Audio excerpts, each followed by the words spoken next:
الرحیم۔ کبیرہ گناہوں میں سے ایک بہت بڑا گناہ جس کو آج کل ہلکا سمجھا جاتا ہے بلکہ گناہ ہی نہیں سمجھا جاتا، وہ ہے رشتہ داری توڑنا۔ اللہ تعالیٰ نے انسان کو خاندان کی شکل میں، رشتوں کی شکل میں پیدا کیا ہے۔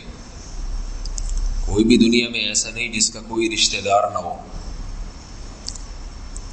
اور خاندان کو دو حصوں میں تقسیم کیا ہے،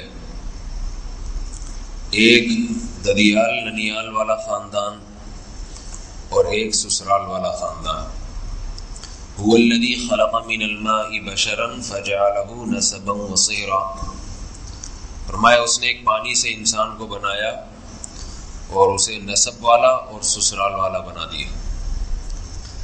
یہ کافر کا نظریہ ہے کہ ہم اکیلے ہیں، کتوں سے محبت کر رہے ہیں، کتوں کے نام جائیداد کر رہے ہیں۔ اللہ تعالیٰ کی طرف سے انسان کو بہت سخت تاکید ہے کہ وہ یہ دیکھے کہ اس کے کون کون سے رشتے ہیں، جو جتنا قریبی ہے اس کا اتنا ہی زیادہ حق ہے۔ قرآن مجید میں اللہ تعالیٰ نے رشتہ جوڑنے کی، جو خونی رشتے ہیں ان کو جوڑنے کی بہت تاکید کی ہے، اور منافقین اور کافروں کی علامت بتائی ہے کہ وہ خونی رشتوں کو توڑتے ہیں۔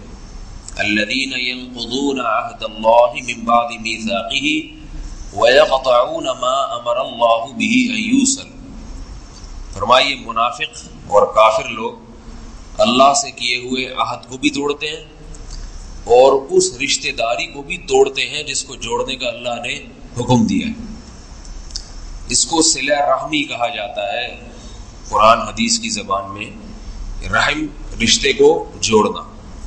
رسول اللہ صلی اللہ علیہ وسلم نے فرمایا لا يدخل الجنت قاطع، رشتہ داری کو توڑنے والا جنت میں داخل نہیں ہو سکتا، چاہے نماز پڑھے، تہجد پڑھے، کتنا ہی نیک کیوں نہ ہو۔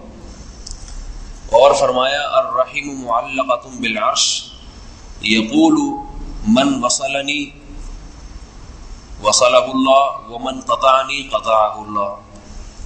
اللہ تعالیٰ نے رشتہ داری جو ہے نا، خونی رشتوں کو ایک شکل دی ہے، صورت مثالیہ، وہ اللہ کے عرش سے وہ لٹکی رہتی ہے رشتہ داری، اور یوں دعا مانگتی ہے کہ اللہ جو مجھے جوڑے تو اس کو جوڑ کے رکھ، اور جو مجھے توڑے تو اس کے ٹکڑے کر دے، اس کو برباد کر دے۔ تو یہ دعا اس کی قبول ہوتی ہے، لہذا جو رشتوں کو جوڑتا ہے اللہ اس کو بھی جوڑ کے رکھتے ہیں، یعنی اس کے بھی کام بناتے رہتے ہیں، اور جو رشتوں کو توڑتا ہے اللہ اس کو بھی توڑ دیتے ہیں، یعنی اس کے سارے کاموں کو بکھیر دیتے ہیں، اس کی زندگی سے برکت اور سکون چھین لیتے ہیں۔ اس کی حدیث میں فضیلت بھی بہت ہے، جہاں وعیدیں ہیں کہ رشتوں کو توڑنے پر عذاب ہے، وہاں رشتوں کو جوڑنے پر فضائل بھی بہت ہیں، بہت نیکیاں ہیں۔ تو اس سے پہلے یہ سمجھنا ضروری ہے کہ رشتوں سے کون سے رشتے مراد ہیں، کن رشتوں کی زیادہ تاکید ہے جوڑنے کی۔ آج سگے بھائی سے برا سلوک ہوتا ہے اور دوستوں سے اچھا سلوک ہو رہا ہے، اس پہ فخر بھی کرتے ہیں لوگ۔ باپ سے برا سلوک ہو رہا ہے، دفتر میں جو باس ہے اس سے اچھا سلوک ہو رہا ہے۔ تو یہ ساری اللہ اس کے رسول کی تعلیمات پر عمل نہ کرنے کا نتیجہ ہے۔ رشتوں میں جو سب سے پہلے ہے وہ تو والدین ہیں، ان کا تو اللہ نے الگ سے حق بیان کیا، اس پر تو بیان بھی ہو چکا۔ باقی رشتوں میں سب سے پہلے بھائی بہنوں کا رشتہ آتا ہے، بھائیوں کا اور بہنوں کا۔ ان رشتوں کی طرف آج کل لوگوں کی زیادہ توجہ نہیں ہے۔ بھائی ناراض ہوگا، 2 سال سے بات چیت بند ہے، یہ کہتے ہیں میری بلا سے بند ہے تو بند رہے، مجھے کیا، میری صحت پہ کوئی اثر، میں کوئی اس سے پیسے تھوڑی لیتا ہوں، میرا محتاج تھوڑی ہے۔ ایک ہی گھر میں 2 بھائی رہتے ہیں، 2 سال سے 3 سال سے ناک منہ چڑھائے ہوئے ہیں دونوں نے، ایک ادھر دیکھتا ہے، دوسرا دوسری طرف اس کو دیکھ کے منہ پھیر لے۔ بھائی بہنوں میں لڑائیاں ہیں، سگی بہنوں میں لڑائیاں ہیں، پڑوسی تو بہت بعد میں آتے ہیں جا کے، سگے بھائیوں میں، سگی بہنوں میں لڑائیاں، تو یہ بہت بڑی وعید ہے اس پر۔ پھر بھائی بہنوں کے بعد سب سے قریبی رشتہ ہے باپ کے جو رشتہ دار ہیں، یعنی چچا اور پھوپھی، اور ماں کے رشتوں میں خالہ اور ماموں۔ ان کا شریعت نے بہت زیادہ حق بیان کیا ہے.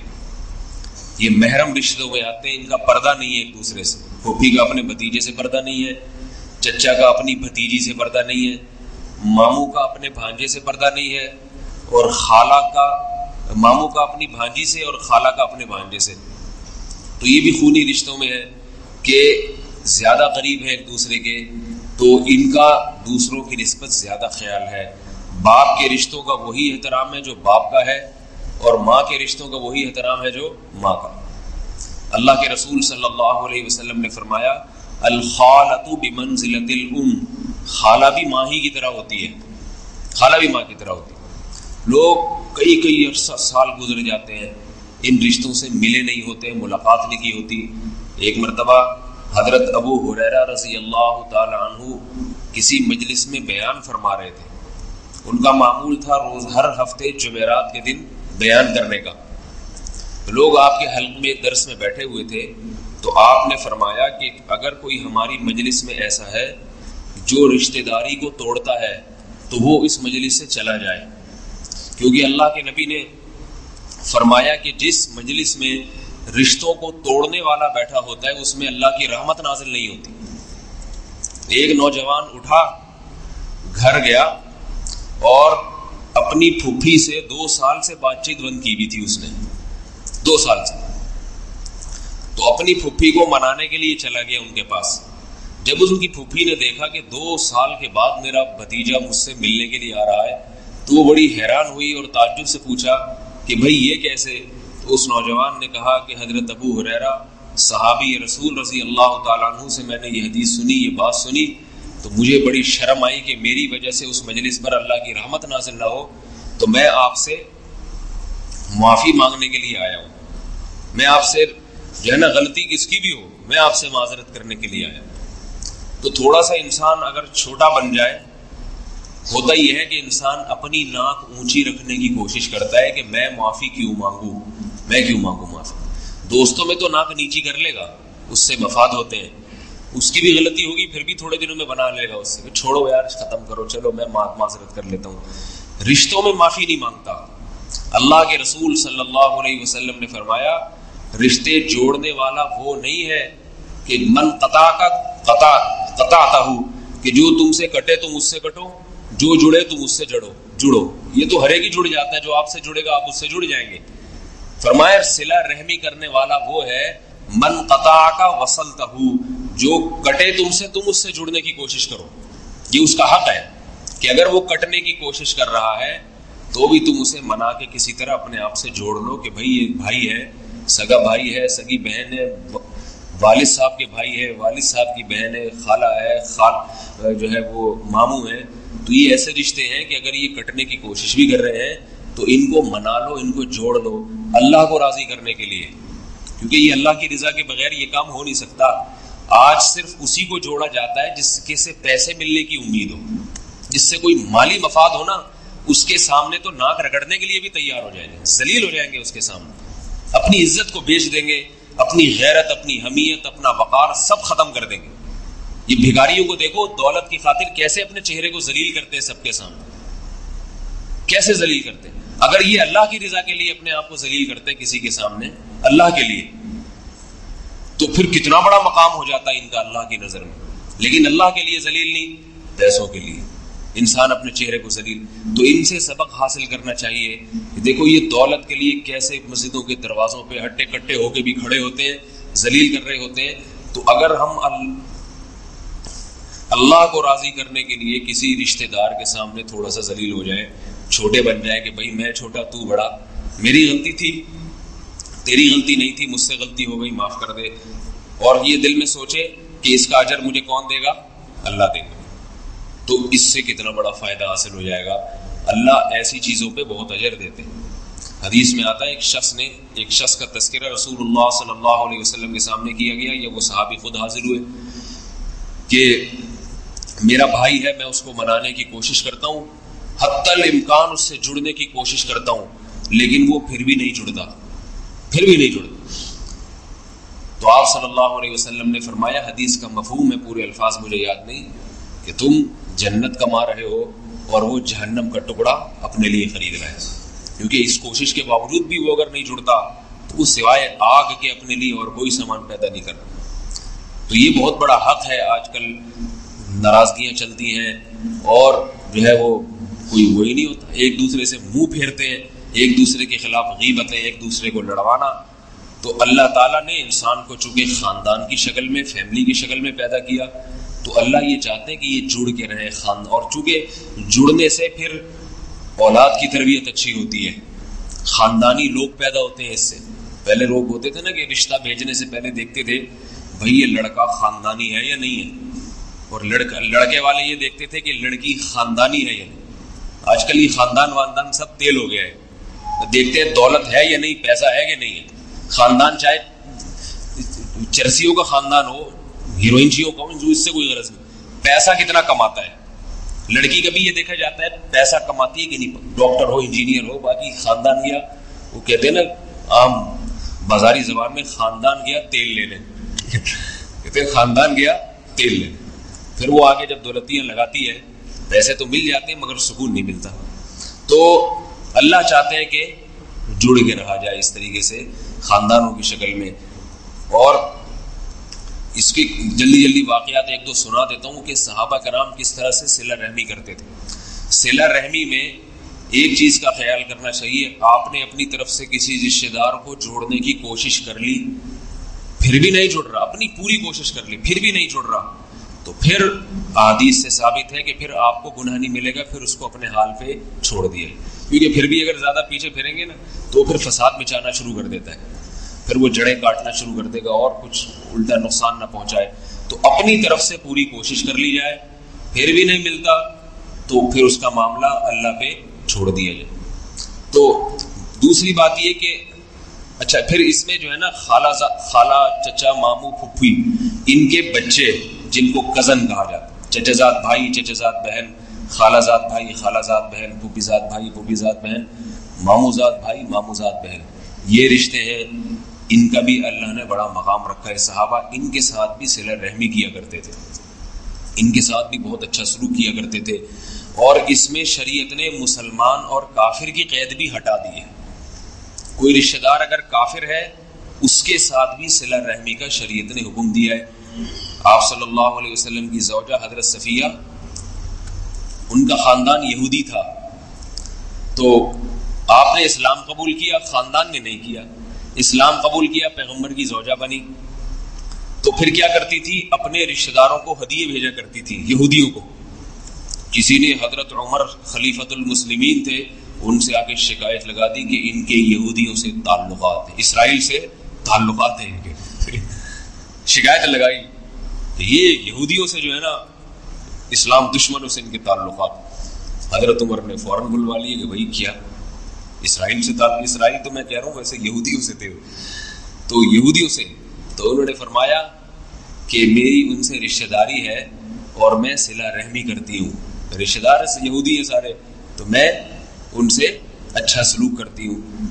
نبی صلی اللہ علیہ وسلم بھی کیا کرتے تھے، آپ کے پڑوس میں یہودی تھا تو اس کو ہدایہ بھیج دیا کرتے تھے، پڑوسی ہونے کی وجہ سے، یہودی ہونے کی وجہ سے نہیں، پڑوسی ہونے کی وجہ سے، تو پڑوس میں تو کوئی بھی آ گیا تو پھر تو اس کے ساتھ اس نے سلوک ہے۔ تو اس میں شریعت نے مسلمان کافر کی قید بھی ہٹا دی ہے کہ اگر کافر رشتہ دار بھی ہیں ان کے ساتھ بھی اچھا سلوک کرنا پڑے گا۔ اب ایک بات یہ کہ اچھا سلوک کسے کہتے ہیں، یہ بہت اہم چیز ہے۔ اچھا سلوک بعض لوگ اس کو کہتے ہیں کہ بس وہ سگریٹ وگریٹ پلا دی کبھی کسی کزن کو، یا پان گٹکا وٹکا کھلا دیا، اس کو بھی بعض لوگ اچھا سلوک سمجھتے ہیں۔ تو اچھا سلوک میں سب سے پہلے ہے پیسے خرچ کرنا۔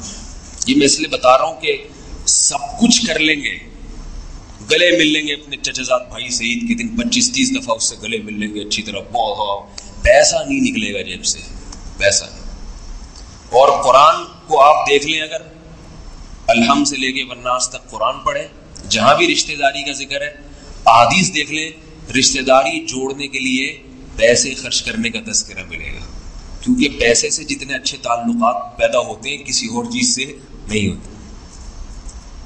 یہ نہیں ہوتا خرچ، بالکل جیب سے پٹوے سے پیسے نہیں نکلتے۔ آپ دیکھیں اللہ کے نبی صلہ رحمی کرتے تھے پیسوں کے ذریعے، ہدیے بھیج رہے نہیں۔ آپ کی زوجہ حضرت صفیہ نے یہودی رشتہ داروں سے کیا کرتی تھی، ہدیے بھیجتی تھی، گفٹ۔ تو صحابہ کرام پیسے خرچ کر کے رشتہ داری جوڑتے تھے.